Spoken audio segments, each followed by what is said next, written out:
আসসালামু আলাইকুম, কেমন আছেন ভিউয়ার্স? তো আজকে আপনাদের সাথে কথা বলবো ম্যাগনেটিক কন্টাক্ট নিয়ে। তো দেখতে পাচ্ছেন আমার হাতে একটি ম্যাগনেটিক কন্টাক্ট আছে।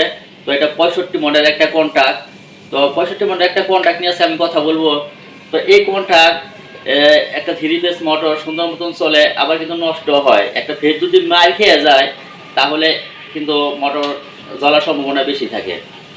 তো দেখেন, এই কন্টাক্ট দিয়ে কিন্তু অনেকগুলো কাজ করা যায়। একটা 3 ফেজ মোটর সুন্দর মতন চালানো যায়। একটা সাবমার্সিবলের সুইচ পুড়ে যায়, একটা কন্টাক্ট যদি লাগাই নেন তাহলে সুইচ কিন্তু সহজে পুড়বে না। তো এই ম্যাগনেটিক কন্টাক্ট দিয়ে আপনি সেন্স ওভার বানাতে পারবেন।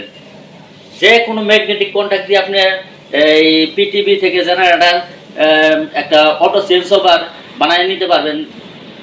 তো এরকম চেঞ্জ ওভারের আমি ভিডিও দিব। তো আমার চ্যানেলটা সাবস্ক্রাইব করে দিবেন। আমি সামনে আপনাদেরকে আরও ভালো ভালো ভিডিও নিয়ে আসবো। সামনে একটা ভিডিও নিয়ে আসবো যে একটা চেঞ্জ ওভার কীভাবে বানায়, যে কোনো কন্ট্যাক্ট দিয়ে একটা চেঞ্জ ওভার বানিয়ে নিতে পারবেন আপনারা। তো আমার চ্যানেলটা সাবস্ক্রাইব করে দিবেন যদি ভিডিওটা ভালো লাগে। তো সবাইকে ধন্যবাদ। সামনে আরেকটা ভিডিও নিয়ে আসবো আপনাদের মাঝে। তো সবাই ভালো থাকবেন।